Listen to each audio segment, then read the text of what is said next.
महाराष्ट्र के डोंबिवली में दिल दहलाने वाली घटना। ट्यूशन पढ़ने गई 8 वर्षीय नाबालिग बच्ची के साथ दुष्कर्म। मानपाड़ा पुलिस ने मामला दर्ज कर आरोपी को किया गिरफ्तार। महाराष्ट्र के डोंबिवली में एक दिल दहला देने वाली घटना सामने आई है, जहां ट्यूशन पढ़ने गई 8 साल की बच्ची के साथ ट्यूशन टीचर के भाई ने बलात्कार किया है।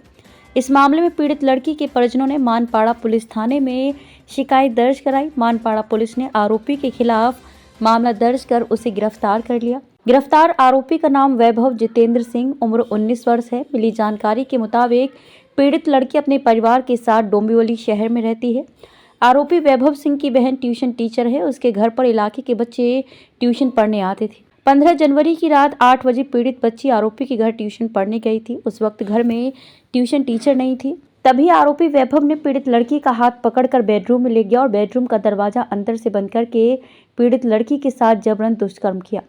घटना के बाद पीड़िता अपने घर गई और परिजनों को घटना के बारे में बताया। पीड़ित लड़की के परिजनों ने मानपाड़ा पुलिस थाने में जाकर आरोपी वैभव सिंह के खिलाफ मामला दर्ज कराया, जिसके बाद पुलिस ने तुरंत आरोपी को गिरफ्तार कर लिया और आगे की जांच शुरू कर दी। सर, क्या बताएंगे 8 साल की बच्ची के साथ दुष्कर्म का मामला सामने आया है, क्या है पूरा मामला? मानपाड़ा पुलिस थाने के जुरिस्डिक्शन में कल ऑन 14th जनवरी 15th जनवरी में रात में 8 बजे एक दो स्टूडेंट्स लड़कियां वो ट्यूशन के लिए गई थी। तो ट्यूशन टीचर जो थी वो क्लास में नहीं थी, लेकिन उसका जो भाई था, जो ये क्राइम में आरोपी है, वो घर में था। उसने वो परिस्थिति का फायदा उठाते हुए उसमें से 2 लड़कियों से एक लड़की को बेडरूम में लेके गया। उसके ऊपर उसने सेक्सुअल असॉल्ट किया। ये लड़की ने अपने घर में वापस आने के बाद अपनी माँ को बात बताई। उसके बाद में मामला उजागर हो गया और वो पुलिस स्टेशन में रिपोर्ट हो गया। हमने तुरंत वो BNS भारतीय न्याय संहिता के तहत और पोक्सो के तहत क्राइम रजिस्टर करके ये आरोपी को ताबे में लिया है। अभी वो आरोपी का पुलिस कस्टडी रिमांड प्राप्त करके वो आगे का कार्रवाई हम कर रहे हैं। आरोपी का नाम क्या है? आरोपी का बैकग्राउंड क्या है?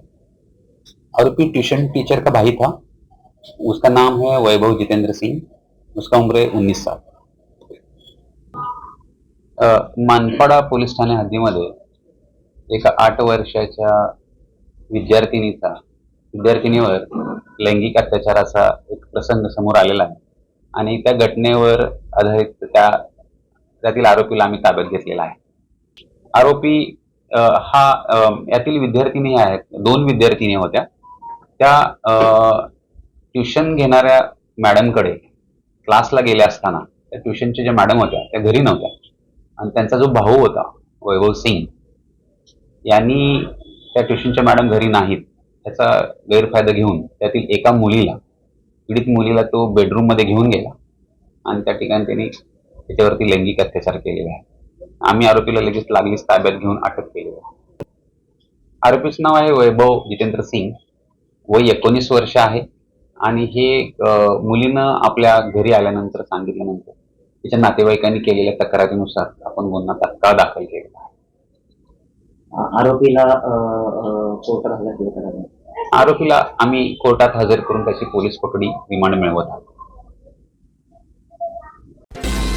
रायगढ़ के संरक्षक मंत्री के रूप में अदिति तटकरे फिर से निर्वाचित। मंत्री भरत गोगावले को झटका। रायगढ़ जिले के साथ राज्य का ध्यान इस बात पर केंद्रित था कि रायगढ़ जिले का पालक मंत्री कौन होगा। आखिरकार मंत्री भरत गोगावले को झटका लगा जब अदिति तटकरे को एक बार फिर पालक मंत्री का पद मिला। मंत्री अदिति तटकरे को एक बार फिर से पालक मंत्री पद के लिए नामांकित किए जाने से जिले में जगह जगह अजीत पवार राष्ट्रवादी के कार्यकर्ताओं में खुशी का माहौल है। आखिरकार कहा जा रहा है कि तटकरे का जादू चल गया है। वहीं दूसरी ओर गोगावले समर्थकों के लिए ये एक झटका है। एनसीपी नेता जिशान सिद्दीकी का बयान। मुंबई के लॉ एंड ऑर्डर पर जिशान सिद्दीकी का बयान। सैफ अली खान पर जिशान सिद्दीकी का बयान। जिशान ने कहा है बांद्रा अब सुरक्षित नहीं है। देवेंद्र फडणवीस से मिलने का समय मांगूंगा और लॉ एंड ऑर्डर पर बात करूंगा। जिशान ने बांद्रा में सलमान, उनके पिता बाबा सिद्दीकी और अब सैफ पर हुए हमले को लेकर सवाल उठाए हैं। आके राष्ट्रवादी कांग्रेस पार्टी भी शिविर में हिस्सा लेके और मुझे पता चला है कि आज मुझे भी बोलने का मौका मिला है, तो अच्छा लग रहा है। सारे जो हमारे वरिष्ठ नेता है, आदरणीय अजीत पवार जी, सुनील तटकरे जी, प्रफुल्ल पटेल जी और पूरे राष्ट्रवादी कांग्रेस पार्टी के जो परिवार है उसके बीच में आकर शिविर अटेंड करने का मुझे सौभाग्य मिला है, इसीलिए मैं बहुत खुश हूँ। भाई मराठीतच सांगा. हो. 2 दिवसाचं शिबिर बोलवलं आहे. हा ठीक आहे, बोलण्यात आलं आहे आणि तुमची उपस्थिती आज पाहायला मिळते.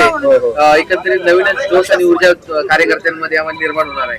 नक्कीच जोश पण आहे, ऊर्जा पण आहे आणि बीएमसी इलेक्शन मद्देनजर रखकर थोड़े महीनों में बीएमसी इलेक्शन पर आने वाला है, तो उस पर भी चर्चा होगी और मुझे यकीन है कि हम सब मिलकर राष्ट्रवादी कांग्रेस पार्टी का झंडा बीएमसी और मुंबई में जरूर लहराएंगे. सर, एकंदरीत 227 वॉर्ड आहेत मुंबई महानगरपालिकेमध्ये आणि तुम्ही खरं तर या संपूर्ण मुंबई महानगरपालिकेच्या निवडणुकीमध्ये राष्ट्रवादी काँग्रेस पक्ष हा स्वबळावरती लढणार आहे का? कारण की नवाब मलिक यांनी नारा दिलेला होता की भाजप जर आपलं ऐकत नसेल तर आपल्याला स्वबळाचा नारा कुठेतरी द्यावा लागेल. देखिए, राष्ट्रवादी कांग्रेस पार्टी खुद अपने बल पर पूरे 227 सीट लड़ने के लिए तैयारी रखती है और मुझे लगता है कि अलायंस करना या ना करना ये वरिष्ठों के ऊपर है, पर हम जो राष्ट्रवादी कांग्रेस पार्टी के जो कार्यकर्ता है, हम पूरी तैयारी रखते हैं कि 227 में से पूरी सीट हम लड़े और जरूर जीते. सैफ अली खान यांच्यावरती हल्ला झालेला आहे. सैफ अली खान जो हमला हुआ है, सैफ अली खानवरती हल्ला झालेला आहे. कुटुंब एका दुर्दैवी घटनेत गेलेलं सैफ अली खान यांच्यावरती पण हल्ला झालाय. ते एक पाकिस्तानवरनं सुद्धा ट्विट केले जातात की भारतामध्ये मुस्लिम नेते किंवा मुस्लिम कलाकार सुरक्षित नाहीयेत. नहीं, देखिए, मुझे लगता है ये एंगल देना सही नहीं होगा. देखिए, लॉ एंड ऑर्डर का सिचुएशन जरूर है और उसे मुंबई में खास तौर पर बांद्रा में देखना चाहिए कि ये क्यों हो रहा है, पर उसे कोई भी कम्युनल एंगल देखना सही नहीं है, क्योंकि जब किसी की जान जाती है, मुझे पता है मेरे परिवार में हुआ है, और या तो किसी पे हमला होता है तो कोई ये नहीं देखता है कि वो हिंदू है या मुसलमान है. तो मुझे लगता है इस पे कम्युनल एंगल नहीं देना चाहिए. सिर्फ ये देखना चाहिए कि देश का हर एक नागरिक उसकी सुरक्षा होनी चाहिए और law and order situation maintain होना चाहिए पूरे भारत में. नक्कीच, आप सही बोल रहे हो कि व्यवस्था जो लॉ एंड ऑर्डर की थी, जैसे हम पैदा हुए बांद्रा में, मुंबई में, और हमने देखा है पहले जैसा था वैसा अभी नहीं है, और बहुत सारे लोग अब जाके इसके ऊपर आवाज उठा भी रहे हैं. और मुझे लगता है लॉ एंड ऑर्डर सिचुएशन के बारे में कुछ जरूर करना चाहिए, और मुझे यकीन है कि जो हमारी सरकार है और आदरणीय गृह मंत्री और मुख्यमंत्री साहब है, इस पे कठोर से कठोर कदम उठाएंगे. सैफ अली खान बातचीत झाली तुमची? नहीं, कुछ ऐसी बातचीत चालू नहीं. तुमचं स्टेटमेंट रेकॉर्ड झालेलं आहे. स्टेटमेंटमध्ये काही बिल्डरांचं तुम्ही नाव घेतलंय अशी देखील माहिती मिळते. कोण आहेत ते बिल्डर? नाही, तुम्ही बघा, स्टेटमेंट मध्ये सर्व फैक्ट्स आहे आणि मैंने जब मुझे मुंबई पुलिस ने पूछा कि आपको किस किस पे शक है, तो मैंने और मेरी परिवार ने सारी चीजें स्पष्टता में मुंबई पुलिस को बताई है. और थोड़ी हैरानी जरूर है कि मुंबई पुलिस ने बिल्डर्स को क्यों नहीं इंटरोगेट किया, क्योंकि अगर वो कहते हैं कि मैं भी खतरे के दायरे में था, तो मैं भी मेरा स्टेटमेंट बहुत महत्वपूर्ण होना चाहिए. और जब मैं और मेरे परिवार कोई बिल्डर्स के बारे में कह रहे हो और जो हादसा है, वारदात हमारे साथ हुई है, उसको बोल रहे हैं, उसके बावजूद अगर इंटरोगेट नहीं किया जा रहा है बिल्डर्स को, तो ये बहुत दुर्भाग्यपूर्ण है और लॉ एंड ऑर्डर को ये जो सिचुएशन है ये और खराब होते जाएगा. सर, बिश्नोई गैंग का एंगल दिया जा रहा है, गलत है. बिश्नोई गैंग का नहीं, मैं ये नहीं कह रहा हूँ कि बिश्नोई गैंग का एंगल गलत है, मगर अगर आप कह रहे हो कि बिल्डर का एंगल गलत है, तो क्या, मेरा प्रश्न मुंबई पुलिस से यही है कि क्या अनमोल बिश्नोई ने अमेरिका की जेल से आपसे बात की और आपको कहा कि कोई बिल्डर ने मुझे सुपारी नहीं दी बाबा सिद्दीकी जी को मारने के लिए? अगर वो नहीं हुआ है तो आप कोई भी चीज को रोल आउट नहीं कर सकते हो, और जब तक आप कस्टडी बिश्नोई की नहीं देते हो, आप कोई भी चीज को रूल आउट नहीं कर सकते.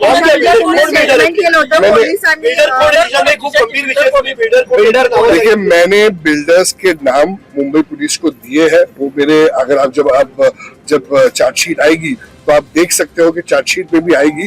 तो मुझे लगता है कि मुझे अभी बोलना उचित नहीं रहेगा। चार्जशीट जब आएगी तब जग जाहीर होगा। मैंने तो बिल्डर्स के नाम भी कहे। तुम्ही वारंवार म्हणतात की पोलीस तुम्ही दिलेल्या स्टेटमेंटनुसार तपास करत नाहीये. त्या दिवशी देखील तुम्ही गेला होता, तेव्हा देखील काय झाली चर्चा? तेव्हा काय म्हटलं? उस दिन भी मैंने चर्चा की जब हम मुख्यमंत्री साहब के साथ बैठेंगे, जब कोर्ट में जाएंगे तो जज भी आपसे यही पूछेंगे कि आपने जो फैमिली है और उनके बेटे हैं जो खुद एक उनके साथ भी हादसा हो सकता था, पता चला है कि दोनों को मारने की सुपारी मिली थी, आदेश मिला था, जो भी वो कहते हैं। तो जब मुझे कुछ शक है और ऐसे फोन पे कॉन्वर्सेशंस हुए थे, बहुत सारे वाक्य है जो मैंने पुलिस को कहे हैं, बहुत सारे प्रूफ्स है जो मैंने उनको दिए हैं, उसके बाद भी अगर वो बिल्डर्स को इंटरोगेट नहीं करते हैं तो मुझे लगता है इस शहर में लोगों का लॉ एंड ऑर्डर से विश्वास उठ जाएगा। क्योंकि कल को कुछ भी रहा, जैसे कल भी एक हादसा हुआ था, ऐसा ना हो कि आगे भी कोई हादसा हो और सिर्फ ब्लेम दिया जाए बिश्नोई पे, तो ऐसा मुंबई का लॉ एंड ऑर्डर सिच्युएशन खराब हो सकता है। जिशन सर, बँड्रा अनसेफ झालंय का? कारण की सातत्याने एक एक घटना होताना पाहायला मिळतात. सलमान खानच्या जिस घरी गोळीबार बँड्रा असतो. में हम पैदा हुए थे, जिस बँड्रा में हमने हमारा बचपन बिताया है, उस बँड्रा और अब इस बँड्रा में बहुत फर्क है। और जरूर मैं ये कहूंगा कि जितना सेफ तब था अब उतना सेफ नहीं। जिशांजी, एक शेवटचा प्रश्न. ज्या पद्धतीत तुम्ही सांगतायत मुंबई पोलिसांना तुम्ही संपूर्ण माहिती दिली आहे, पण तसा तपास होत नाही. काय वाटतं नेमकं का असं कारण असेल? मुंबई पोलीस तसा तपास का करत नाही? आणि गृह खातं जे आहे ते देवेंद्र फडणवीसांकडे आहे. तुम्ही स्वतः त्यांची भेट घेऊन या संदर्भात सांगणार आहे का? देवेंद्र फडणवीस साहब मेरे पिताजी के बहुत ही अजीज दोस्त रह चुके हैं और जब मेरे पिताजी के साथ ये जब हुआ तो फडणवीस साहब खुद उस वक्त अस्पताल भी आए थे। तब के मुख्यमंत्री एकनाथ शिंदे साहब के साथ मेरे नेताजी दादा भी आए थे। तो फडणवीस साहब ने मुझे यही कहा था कि जीशान, तू बिल्कुल भी फिक्र मत कर, तुम्हारे पिता के अलावा बाबा मेरा दोस्त भी रह चुका।